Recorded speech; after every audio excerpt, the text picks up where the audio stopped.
Hello and welcome to Edie Extra, the new home for all of Edie's special audio features, building on our long-running Sustainability Uncovered podcast with one-on-one interviews, site visits, analysis, panels and more.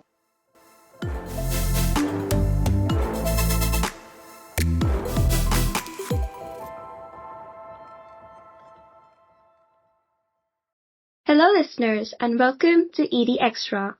Building on the success of Edie's long-standing Sustainability Uncovered podcast series, Edie Extra is the place to find all the in-depth conversations with sustainability professionals about sustainability professionals. Today, we're headed back to the green room, where the Edie team sits down with the biggest names in corporate sustainability to gain valuable insight and lessons and find out what gets them out of bed each morning and what trends they see on the horizon. For this episode, I am delighted to say I am joined by Kim Wilson, Director of Sustainability at McLaren Racing. Thank you so much for joining me today, Kim. How are you? Hi, Sidhi. Lovely to be on your podcast today. I'm really well, thank you. And thank you very much for having me. Of course. It's been a good few weeks for McLaren so far, with Oscar Piastri now leading the championship board and Lando Norris nearly behind him. So congrats on that. How's it been for you? How's the morale been in general? It's a fantastic time to be at McLaren for sure. We're very excited and, I've been in this role now for just over 3 years and it's been a really amazing place to be where we've really come on a journey from almost at the back of the grid to front of the grid now. So it's great. And talking about that journey a bit more, so I've noticed McLaren's really leaning into circularity. While we can see other F1 teams like Mercedes, they seem to be more focused on sustainable aviation fuels. So I wanted to ask, why circularity for McLaren? What's driving that focus right now? So at McLaren Racing, we are looking holistically at our environmental impacts. So yes, we are focused on circularity, but we're actually also investing significantly in sustainable aviation fuel as well. And we have a program in place that you can read more about when we publish our sustainability report later on in May of this year. I think in terms of circularity, why is that important to us and why have we really focused in on that? It's because we have committed to reduce our emissions by 50% by 2030 and achieve net zero by 2040. That's our science-based targets, validated by the Science Based Targets Initiative, and we're the only Formula One team to have done that. Actually, what we find is that the materials that we use in the manufacture of our Formula One car are quite a significant proportion of our carbon footprint. So it's got a dual purpose because it helps us with our emissions reduction, but it also is really important because we live in a resource-constrained world and we need to think about solutions about how we can limit the use of virgin resources that we use and also make sure that we aren't being wasteful in the resources that we have available to us. That's super important from a sustainability perspective, but also we're in a world of supply chain disruption. I don't need to tell our audience about that. And so this is a really big part of that solution. And being in Formula One, we are absolutely at the cutting edge of pioneering and innovation. So it's a big opportunity for us to look at what our platforms might be in terms of how we can innovate for Formula One, prove the concept. Maybe that is beneficial more directly, often to the automotive sector, but it can actually have a benefit for wider industry and beyond as well. Thanks, Kim. And prior to this, I had a look at your career journey as well. So you've worked in both the energy sector and now in motorsport, two pretty high emission industries. Do you, on a personal level, feel a responsibility to help drive progress beyond just your organization and into the wider sector as well? Yeah, in terms of my career, I've worked in sustainability for a very long time. I'm going to age myself, well over 20 years. And I've always chosen to work in sectors that I feel can make the biggest difference. So maybe not so much the obvious sectors for sustainability, but if you go back, I've worked in the mining industry, chemicals and energy, and now in motorsport. They all have different contributions towards the sustainability agenda. Energy is very high emitting. I think motorsports, interestingly, people perceive it to be high emitting than it is.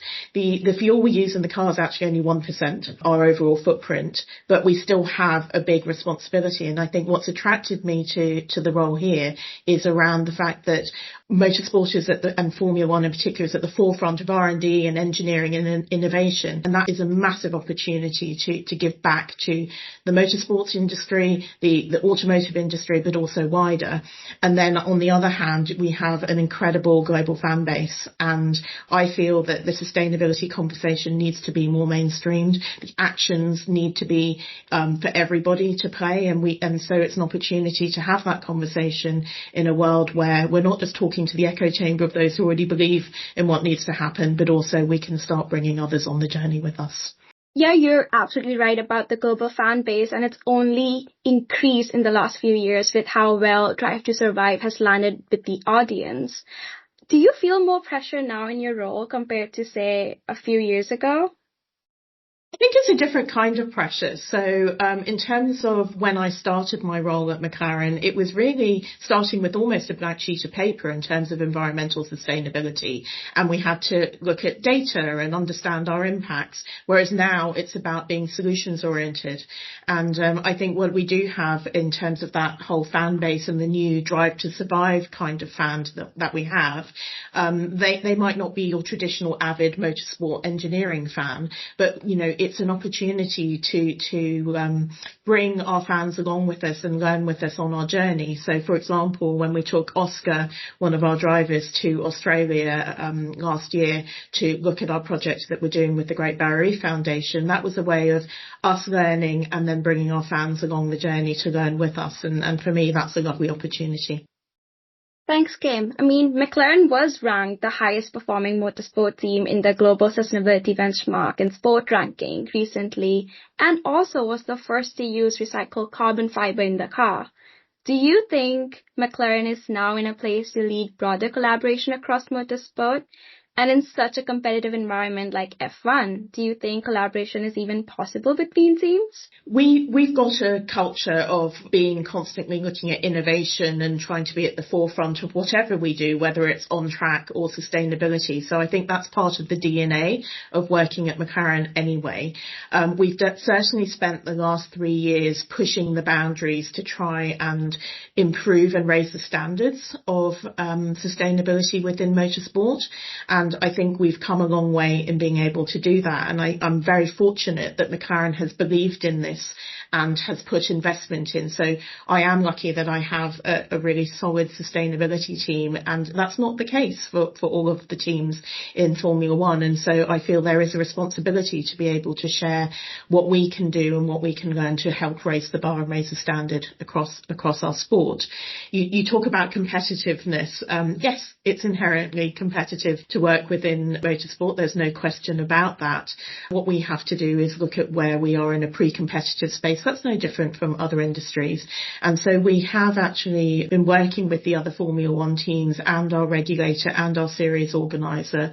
And we meet on a monthly basis. We have a new ESG committee that's convened by the FIA, our regulator, and we do meet to talk about where we can collaborate, because that's super important that there's that saying that all boats raise with the rising tide, and it's the same in our sport. We want to raise the bar, raise the standard, and that's for the benefit of everybody. Yeah, and talking about how it compares to other industries, I mean, all sustainability roles come with challenges, but motorsport feels especially tough. I mean, you're dealing with fuel, cars, huge global logistics, and a massive fan base that's constantly watching your every move. I want to ask, why choose such a high-pressure, complex sector? Like, what drew you to take that on? I've always wanted to work in a space where I can drive positive change. Actually, working in Formula One has been, yes, a high-pressure opportunity, but we're running out of time. So I want to work somewhere that's very solutions-oriented, where there's a lot of investment. And I would just give one example where I feel like we can make positive change within our sport and beyond. And that is that we have been working with our partner Deloitte on developing a handbook for how to measure how how circular Formula One is as an industry, and we have done that with the permission and commissioned by our regulator, the FIA, and that can now be used beyond our team into sport and then help drive regulation change. And it can also lean into what could potentially be in the art of the possible beyond our sport. So it's drawing on the global circularity protocol. So for me, being attracted to working on something that benefits McLaren as a team, that's who I work for, but I really want to be at the cutting edge of pioneering and driving positive change for that has wider societal benefit. That's what I'm getting out of bed to do every day. Well, that's really inspiring to hear, Kim. How have you seen conversations around sustainability kind of change since the start of your career? Are people now asking different questions than they were, say, 5 or 10 years ago? Yeah, I've been in this game a long time. It waxes and wanes a little bit, but I think what I'm really seeing in the space that I work in that I feel is super positive is we are now trying to just justify why we need to do something. I really hope we've gone beyond that. There are some who want to distract from that, but I think it's about being solutions oriented and showing the art of the possible and doing it at the pace that the world needs. So I feel like that conversation in my world has definitely changed, and that's what I want to lean into. You're absolutely right about the conversation changing around the urgency, around the challenge at hand. But there's also been another noticeable shift in corporate sustainability, and that's around the ESG pushback. We can see more people skipping events like Davos or COP, saying that they're ineffective now due to geopolitical friction or anti-climate lobbying from certain industries. I noticed that you were recently at Davos. So what's the value for you in attending these big global forums?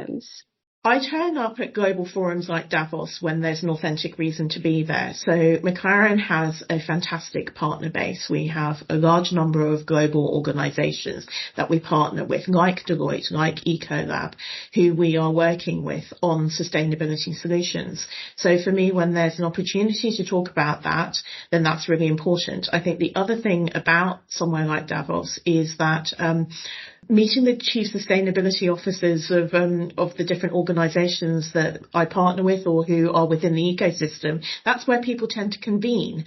And I think whilst, yes, we can be on Zoom, we can be on these different platforms like online, but meeting in person sometimes it's the rich conversations that you have with those in-person connections that really make a difference to being able to drive positive change. And then I think it's also a learning opportunity. So I always do try and carve out some time when I'm at these events. Equally, we were going to go to COP16 last year. It didn't pan out, so we weren't going to turn up there just for the sake of being present. So I think it just comes down to why do we want to be at that event? What's the value to us and to the audience? And do we have something authentic to say? And then I think they are definitely a valuable convening space. Absolutely. And you've touched on this a bit before on finding motivation and hope to keep bringing the positive change. But given the sheer scale of the climate crisis right now and then seeing the current global backdrop of sustainability that we've discussed on ESG pushback and anti-climate lobbying, how do you stay motivated and hopeful in a role like this? It is so easy to get distracted by the things that you can't control. And yes, we're not in the most positive moment right now. What keeps me motivated is focus. I have actually learned so much from working in a Formula One team about that. So I focus on what I can control, focus on the difference that I can make, focus on what we as an organisation are targeting. And if I can make that positive difference and be solutions oriented and galvanise the support and surround myself with people who are working towards a common goal, then that gets me out of bed every morning. And looking ahead, how do you see your role as a sustainability professional evolving? What kind of skills do you think will matter the most going forward as stakeholder expectations also keep rising? So I think we're definitely at a point where it really matters to have some good business in the role that I'm in, where I'm working in a business. You have to have good business acumen. You have to understand where people are coming from, and then put yourself in their shoes. So I think being able to understand and influence is still super important in my role. I think being more data driven, but with the right data. I think we have got maybe a little bit distracted by data for data's sake in the world of ESG. And what I really want to ensure is that, and I know this is a frustration with a lot of sustainability teams out there, that you don't end up with your team only in the space of reporting and data collection, because there's no point if you're not going to do anything with the insights and you're not going to drive the solutions forward. So I think it's about being able to be a bit more mindful and selective about that, obviously within the constraints of the regulations, etc. But then being focused on the outcomes and the results, and then influencing those around you to be able to drive those solutions. I think those are the skills that you need. Thank you, Kim. I think those are some key actionable takeaways that our listeners will find very inspiring. Unfortunately, this is all the time we have for this episode. It's been lovely talking to you, and I hope our listeners will find this discussion as inspiring as I have personally. So once again, thank you so much for your time today. We'll be back soon on the ED Extra channel with more Susty Talks and behind-the-scenes access to key sustainability projects that are driving the sustainability agenda. So be on the lookout for those. Be sure to subscribe to the ED Extra podcast on Spotify and SoundCloud. And until next time, thank you and goodbye.